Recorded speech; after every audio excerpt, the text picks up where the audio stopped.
Bagarau me romo singa me ala di mami mi singa ambu. Mami ngandreva mi usa viro bagatunga ve mami. Me ada mi usa me bui imami na arana binigua. Kakak imami yake noloma ni mando ho. Beri mami, liwa gini mami bagabuli di mami na ve beri ni meo yalo ambu. Me ada maya rara mani meo usa na lomai mami. Rawan niado me baka agilai maya mi obo gena mi bala. Buli mami vou e namada wa ia mi ubosa. Yado e mami bula me rarama kadrina ai baka tina. Vera e kai mami na tunga bura mada wa vou me obo garoro agi gina. Igine mami masu ne mami baka pina pinaha e na vou Yesu na ibambura.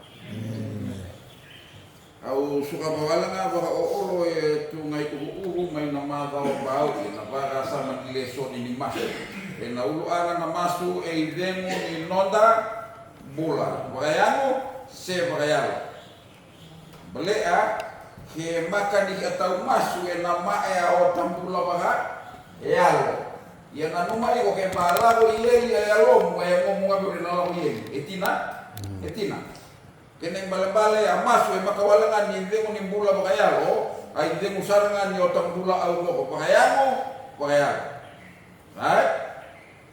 ay bula ambo e bana numihia iko do masu tigo nga mikakua ni mundu paula bendoa kay de solnaika uluke na wase ini kawalu o polo pray always without ceasing do masu tigo nga kakua ni demo right pita obolai wa yandrama na masu ya sarawai kumai na madawa baui ambimbi ni ona bagasa iko behi ai bola abo behi atau masu bole masu ai demo ni otambula bagayalo ati sepelin ro kai kaya be tisu uranga bagabuli di ona masu naluke na wase ini gatunga ikinerua kai kadego tisu ni moto ba masu moto obola ya tamai ke mami mai kena malabale amasu au mubosa iko beidei veikia hello prayer is talking to God Odeia the creator ni go masu iko bosa iko veikia hello tau ni beimbuli hai ko bosa iko veikia la ai bure asos agemu amemu amuilapo amuka autoka iku ngahina boleh ni obologe aku di rumah uga na kanimbula ira kamo kania baka sulu kuna seka auto wakala taman maten tuni kelo no sule mekenai kuri na kake na kene boleh oge asos di muka auto nga bula bakayango se bula bakayango oge asos kene kakua kene olu oge ai provider sustainer ina maro igo Sebia oke bambula, akila oke aku nuai. Kene balik prayer is talking to God. Masu au mubosa iko beke akolo oke atau ni bembuli, oke au buni wai, oke au ibakambula, oke au musos, oke au muka au donga kene balik rui kambibi miki apa kata? Stay connect. Bosa iko ngapege. Di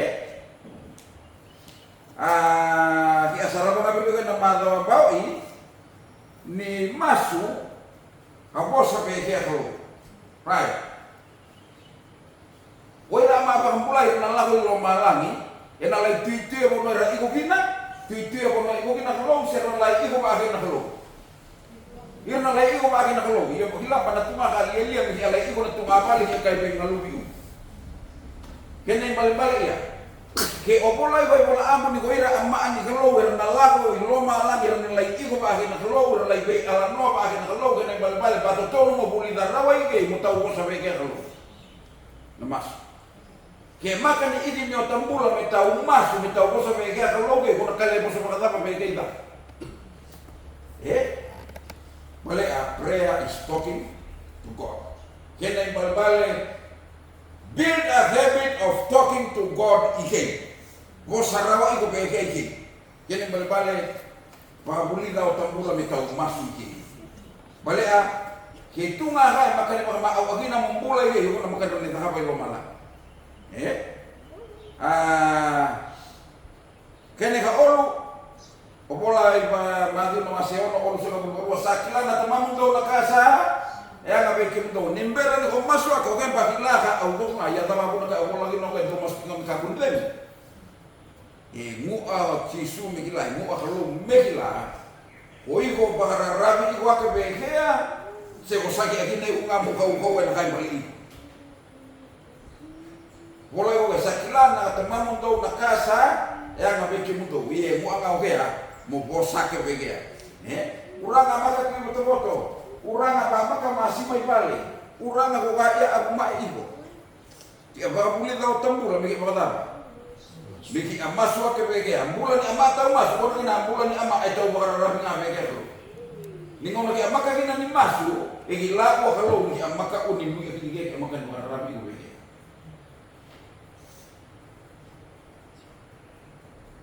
Kene kapa God knows everything. Sakila na tamamundo nakasaya nga bikin mundo. God knows everything. Kene balbale makan tunga kali arawan ni buni adina bege. Oke gila ay taka ugo. Kene balbale bosa nga ke maa about to. This is what kay bola ya. Prayer is talking to God like as talking to a friend. Amma suka mo posay ko bege ko au angay ko posay ko na tunga mo friend, tunga mo ohan.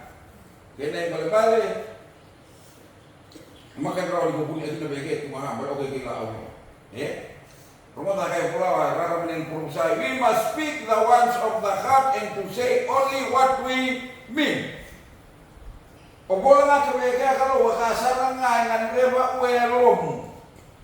Ke maka bui boto-boto obola kebege obola baba bui boto-boto. Kaya kung batikan na, di ko ulit tumaban mo kung baka ni ko, okay, gina, ulang kayong batikan. Kaya kaya, o pula kebege, kasar nga iigoy na lumam. Unit telay, baka matalawa, bugigay, baka matalawa, bugigay na ikinasar, ikilali ko kaya maka iigoy tigiri lang. Balik okay na ba? Kilaan na, kakil na. Kaya okay na ikinira, we must speak the words of the heart, bagi opola kakasar na yung mata, and to say only what we mean. Opola nga bagi hati na uti opola yung bagi. Kuniwa ako bibir kayo sa sige, don't be taran ng bus. Pero okay, gila, iwag dapat, oy, umuway. Okay? Kaya balik-balik, abuli kami tau, bebo sa gati, matutulog bagi. Alright? Baka berumay ng mga taong niya halo kaya ama. Kaya na bosa pagkatara, kaya halo kaya na masu pagkatara. Kaya direct naki. Masu nayalo tam. Wala iba lesson ni mga taong kaya bigi masu nadaba. Nayalo tam. Kaya maganda ni direct nga kaya ama hulhul maka.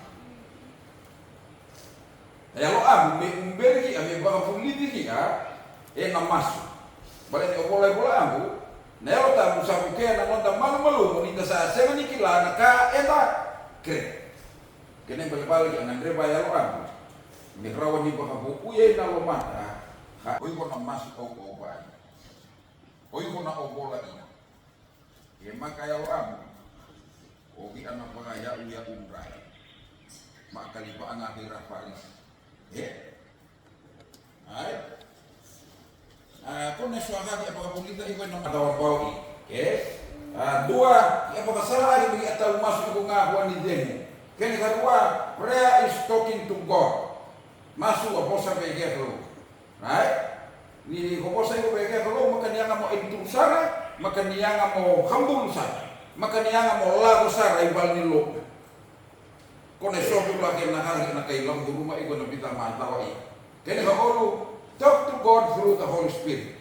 Ni amasu sa iya bose ko bega kalau yang andreba iba bagi pagi na bember dia loa.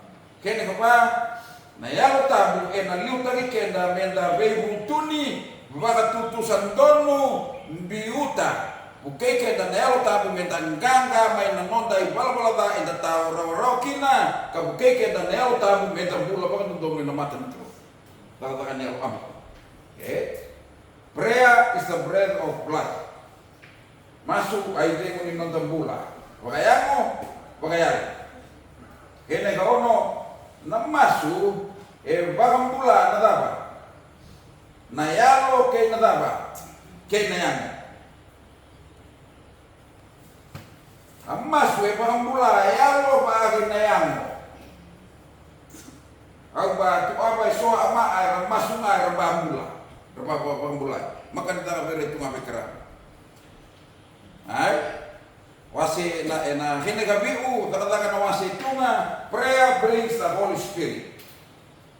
Mas yan na katakan na wasi tunga ikama yayawan. Ay, hine balbale polo kaya na wasi tunga na hine walong to na rawatan na kau ni salam may bekim to na ta. Ayaw tabu hine balbale prayer brings the Holy Spirit, prayer also brings power. Kona kaya ka mas. Kene kadiwa waserua na tatataka prayer brings revival and reformation. Amasu kama ya be bulan-bulan agi kay na be bagaboy. Gila ni ngaunay makakina ni atau masu bana malay na kama ay katong bulan kaya. No revival, no reformation. Misi soy kaya ko kaya na law may revival and reformation na isaw ni otomatis. Kene ka ini katunga kene ka ini prayer empowers evangelists to carry the gospel worldwide. Amasu ena ba kau kau ina solia kau kau behi abi kau lo pura-pura. Ini katunga prayer unlocks heaven's storehouse. Amasu eki metola babal ni ya umai lo malang. Kene ka ini karua prayer strengthens faith. Amasu Bakau kau abi na tabang bawa. Kaya ang kanto masuk tabang bawa naman. Erua iwa wale ni makali masuk itu nga prayer of faith, masuk na tabang bawa itu nga prayer of form. Kata ba nga Paris. Ay. Yang ba masuk nga bala nga me kena iba karau karua nga aser kali ala bola beli bunga di amkan bahasa magina wa kali. Yang ba aser kali uba posa. Isu aja kaya kalau di amkan ni uba posa bege. Ya.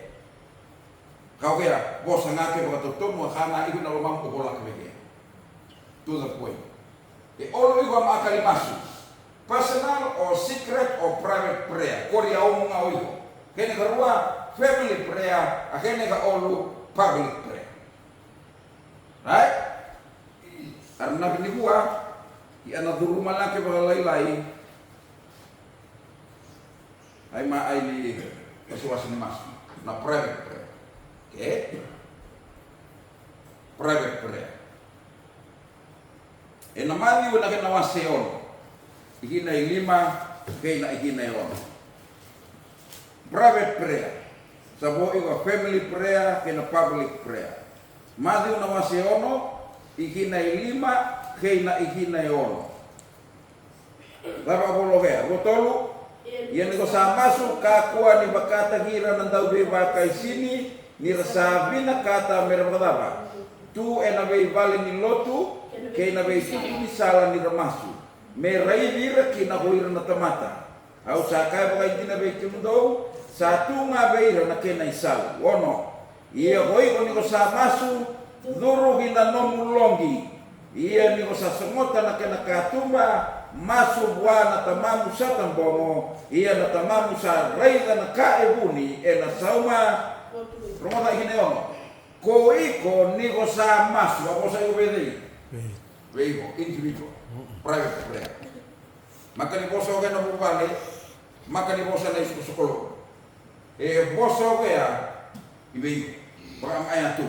Yo, private personal prayer. Polo kaya, nangaw na ko ba masugina kay mo kadaba. Durugin na nomulongi. Songota nakatumba masuwa na daba. Kay obolo kay natama musaray na nakae bun. Ulang bau i. Au laake lagi kay kasar mo kima biaw. Pa kinangaw na iya. miki ambata haba itu ngarumu ni mas na utabe ibal to na ngau ba mai baka wili ga ibu ina baka sama ya batu na oh kila na utabe ibal ya warumu ni mode ya ole bura tulrum ai warumu me maroro na balawa kina raisi ya lahan pula ya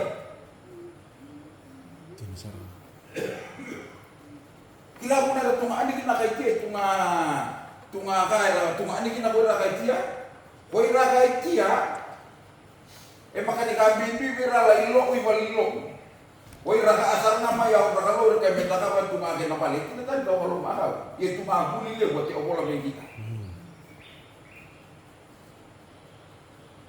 koi ra karabi kalau sarana ina ora bal ai garuan ni ka bal nilo oke nambah tunga iko apal nilo kay nambah ruwa iko apal.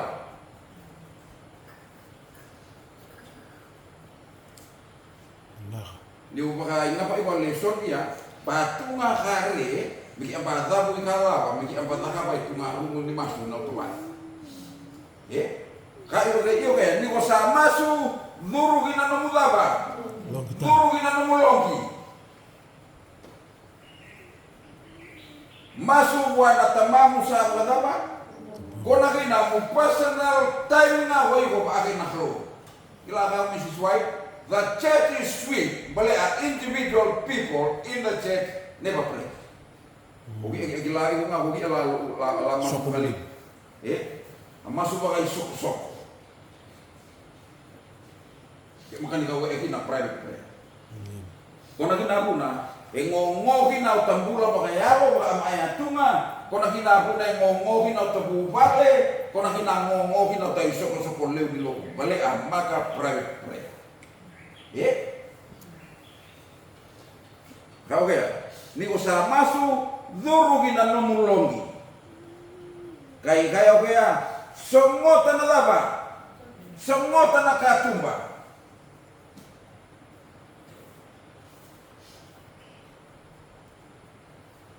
kebaya to kone na upale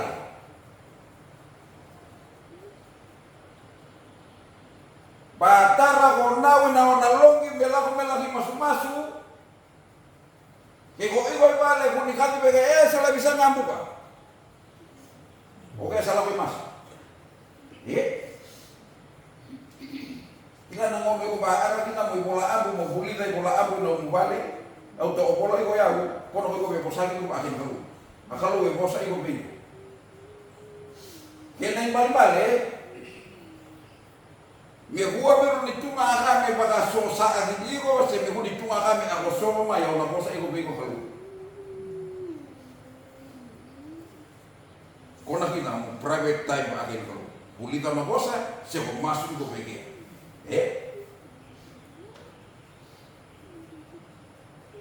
yo ke kia bahi mo na lomba ni ta awal kami kia masuk ko na ina ka mo honau bela kisala bisa ngamu ba iya ke ko bahi ko na mulong ki mo masuk ba kila ko na oke masuk ko ke bal yo pa na bisa ngamu ko na soa khare na khama ige na ke iko ta longi ke iko ta longi ni tunga ama kai dure na longi ba kila ko bale oke ba ko mas gene bal-bale makataka ibu leo na takapoya gene karua bigu di baka sosa kila itu nga privilege lebu itu nga kalau nga lebu itu nga ama ibu no ma ani kalau bigu di baka sosa ndo re o bilang bola ya una ngau ba arang na kui bola me ba bola si me ngau na ni ba masubina kono ndo bilang ndo bukan temu apa sosa balik ako na kono kina mo private time na ba pui kambing bi romo tagay mo matala akin nararaman yang di perusahaan it is impossible for the soul to flourish while prayer is not a special exercise of the mind kati mo kaya endre me buwa ya utambula makayalo kena ke makan iki apaka pulita wota baga sama mitau masuk maka niragata. Prayer is not a special exercise of the mind. Kini berbalik. Private prayer is mind prayer. A private prayer masuk ibu pak kori amu bebo sali pak agak nak kalau bibi. Romahi. Masuk aja romahi. Roma tak ada orang ya. Secret prayer is to be heard only by the prayer hearing God. Amu private prayer itu tomo merongodan ako din. Akalo. Yan ay balbalay masuki. Makan masuki. Roma tak ada orang ya. It is impossible for the soul to flourish while prayer is not a special exercise of the mind, not the mouth. Maka pagkatungan ni raw ni buhay o tambula bagayalo kena ke maka unitaw ikin yo tammo na mitaw bing ara-ara ba agin ko. Kena balbali, secret prayer is the prayer from the mind. Maka daw manin rakab. Kaya okolo kena ikinera. Secret prayer is to be heard only by the prayer hearing God. Au masuk ama ya tu ngamu private prayer merongo na halu.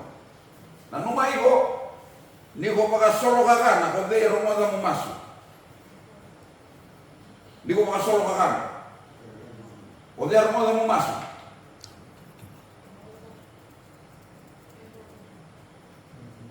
O de rongo na mo masuk ni ko paka solo kakana. O iko ko de biro. Que o masu na mo bagasa, ma ko de romo mo masu. Romo na halu. Que o baba solo kana ko de romo mo masu. Ha? Eboro. Kono kina puna ega no miswai, hindi ko private prayer o masu ngai na mo bagasa mali. Bali ang masu me romo na ko de. Romo na halu. Nangaw ko solo kana kina. Ebor marong mo ke mas. Akasar mau masuk lagi na ko na ko masuk lagi na mo da ebor apa dosan ko na ngabi hulu. Misi suai obor ya. Ebor ka kan gila ino mo. Oke kay umbugi ko ala na nakakupos agi na ikuba kay na mo ibumbu. Pono ko na politiki agi na ebor. Ma. Posa minimi. Yo posa minimi ko de ero mo masuk. Ebor. Nangaw na ito patolan lagi na mumasok kaya karo mo na numay ka bukan kaya karo kita ngar mo mas. Ho mo para mo mas. Kono kinabo na ako lagi na raramanen ko sa iyo. Kau kaya ni ko pa masuk durugi na mulongi sumota na dapat. Sumota na katuba. Dua. Katuba ni mulongi se kena karua lima iwa duru-duru. Ina kabo ko ni ama, mo na ni ama. Sense of sight, sense of hearing, sense of taste, na kamu. 5. 5 yung agar, yung duro-duro ginawa mo na. Apolo kaya, semua auto ko na. Masunga, begaro na nungulong. Okay. Bali, anang daw na nga, kung manatolabang ina itong akari, pano ko na, ang amigo ko kinaimo. Mga secret prayer is very important. In solitude, the soul is laid bare to the inspecting eye of God.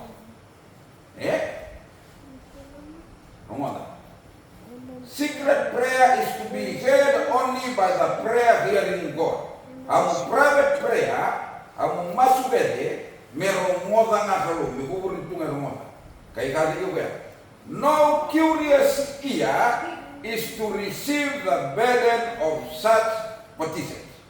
Me huanito nga talinga, kaya te bia romoda u, te bia hilaw iso nga, me romoda u dala.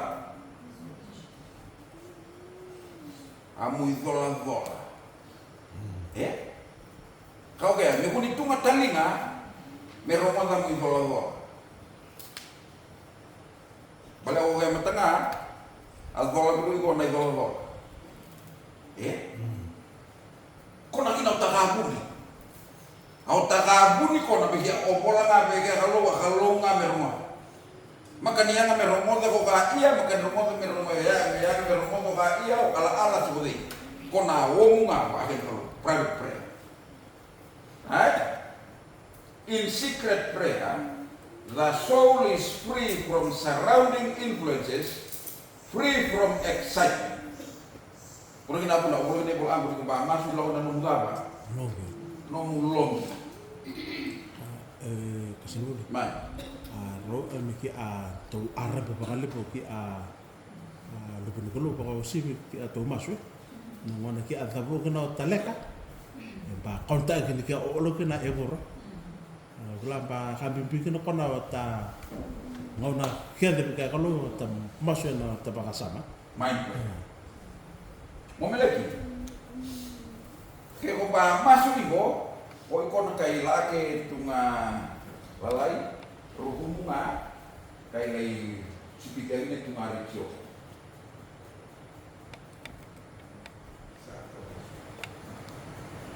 O na mga namay ko nga mumasok sa iba mo na rikyo. Kono hiya ama adikon. Hiya ama adikon. Kung kinabong na, kaya kung nalisa yung araraming perusahaan. In secret prayer, the soul is free from surrounding influences, free from excitement. Nangaway ko ba, masukin, o pula-pula, durugin ang namulonggi. Kung mabira, quotation na iko kaya, kare ito nga panuwa pa ka numuti, panuwa pa ka ngalala. Mukuni pa ka sosaan. Bali mo lagi masukin na baka nomuti baka ngangal. May kunito nga kaya, wala may umba may baka lekaw mas mo baka nama ito bigay ko. Bang ako nagay sa mas ibu nga. Agi may tumalala. Iya lakway po. Lakway lang.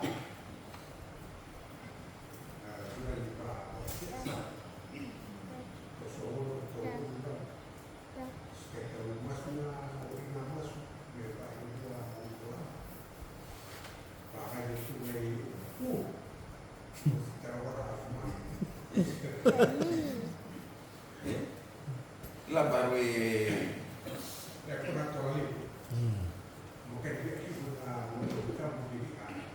itu nggak tahu. Itu nggak mau spesial buat mua, buat mua nggak mau be alam mua apa akhirnya. Merawan di semua ibu rumah. Kemarin bau ya wa ego buah kita ego be, ego di bosan di kalau nonton drone. Akhirnya dua bala akhir. Bosan di kalau, awe kana ya, adina ya mas, bulan mas. Maaisan nga ya ta private prayer. Bagare ta private prayer kare itu nga daga itu nga mu amulong ginauloma ni mubal. Kene garua daga itu nga kare itu nga buni kamu se itu nga banua baka igi tau banua ni na mu beka se be mo tau lai o baka no tigi. Tisu abole agani alanoa ba unga na mas wa no banua ni mas. Tau mboka kita iko kina nimbong arang masuk nimbongi audo mea doba ba maan wanua ba nomuti no wanua ngota calmly yet fervently will it reach out afterward. Secret prayer is frequently perverted and its sweet designs lost by louder vocal prayer. Kau ya, si abata ulai pangaleba kami tadi masuk balai pangulian yang tak masuk balai ada pak sosa, ni utibira kau ulika kau si biboira balai abi naloku arawan dikai tau ba be mama ni ba u ba tibira lo mani bon robalilu maka itu ngabe alno ra o kalanga u ra le kana mutio meditate na bosa ni kalau masuk ko di orang kan ko na baso ka ra masuk na bigula to de ko no rei bola ba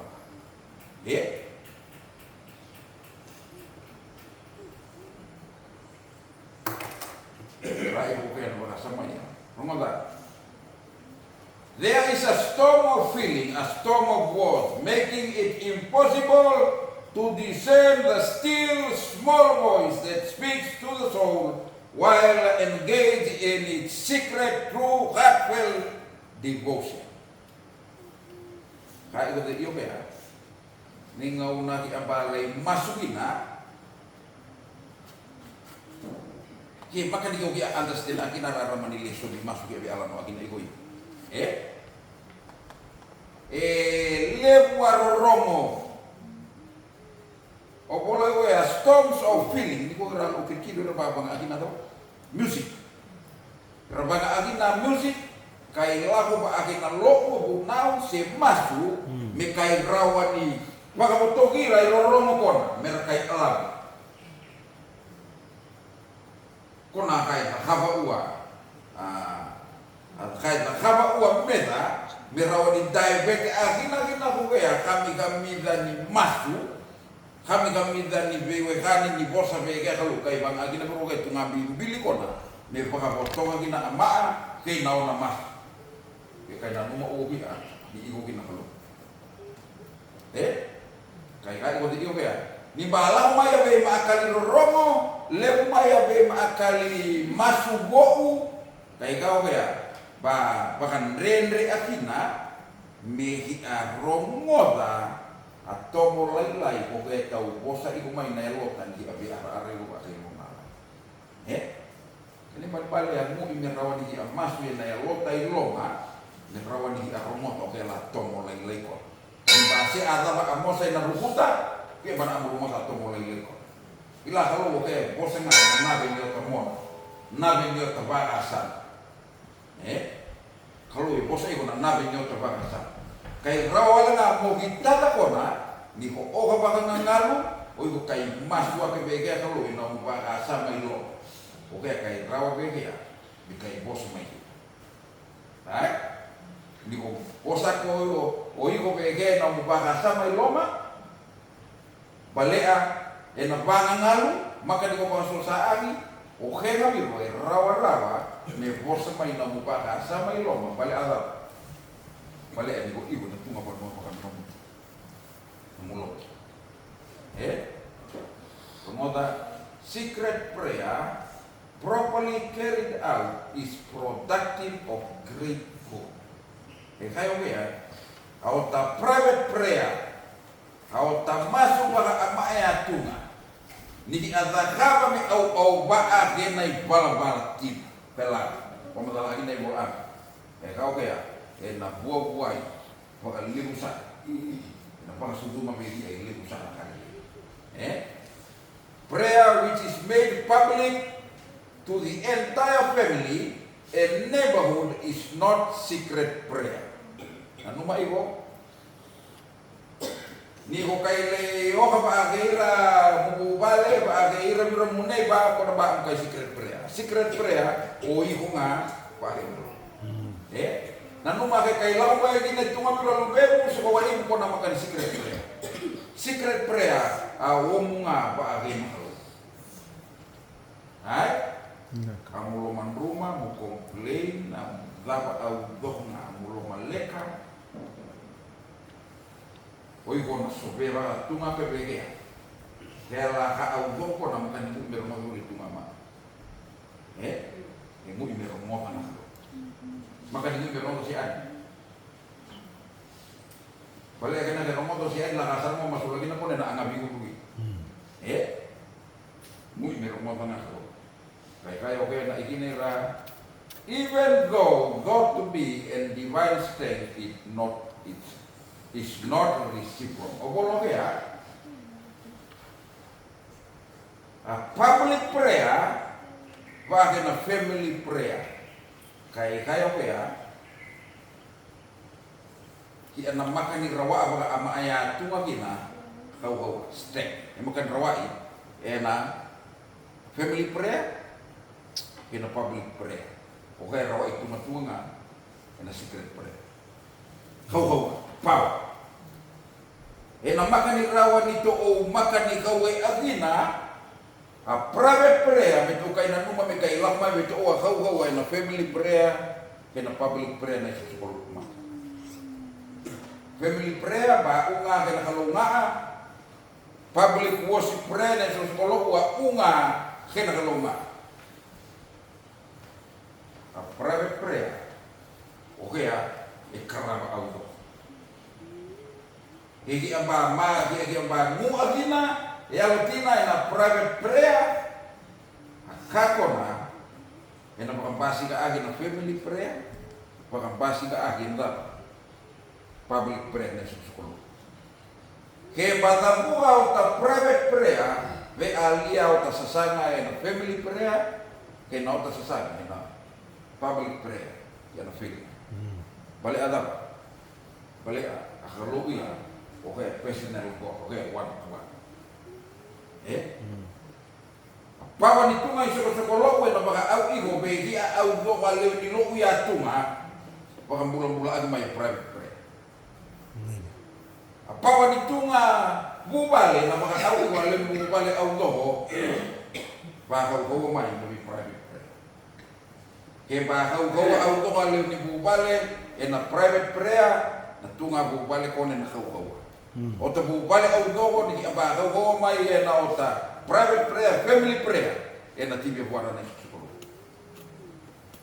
akiro talali ya makai mai omana biro au tali soni au baba ni lui ba buri parasa mata o go na maata ba buri parasa ma begi ai ku di masu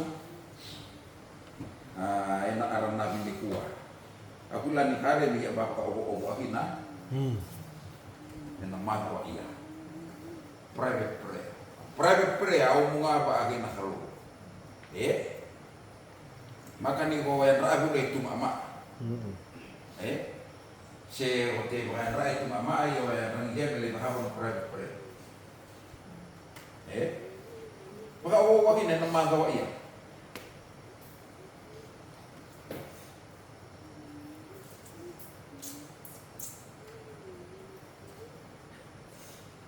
kila cuma hari di atau mau di bumi ngau na mawaya rahina masuk sa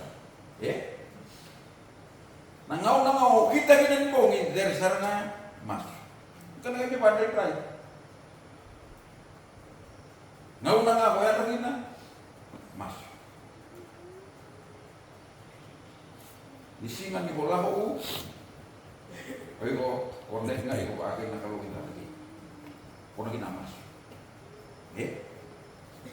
Bapak kan dulu bukan dia kalau benar mani uwe nambung ini gua, gue kalau dia bawa ke nama tuh. Kamu kan kayak itu mata seri, bergerak kena kayak rawan di lolonga uluta, semua termasuk memiliki gereja rawan ini bagi Allah gue nak ada nama gua, cuma mas.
terima bola uji memang karena bola memang bagi pengajar masuk ya masuk sudah ada pada ada ini kayak waktu dulu nah orang yang sisi so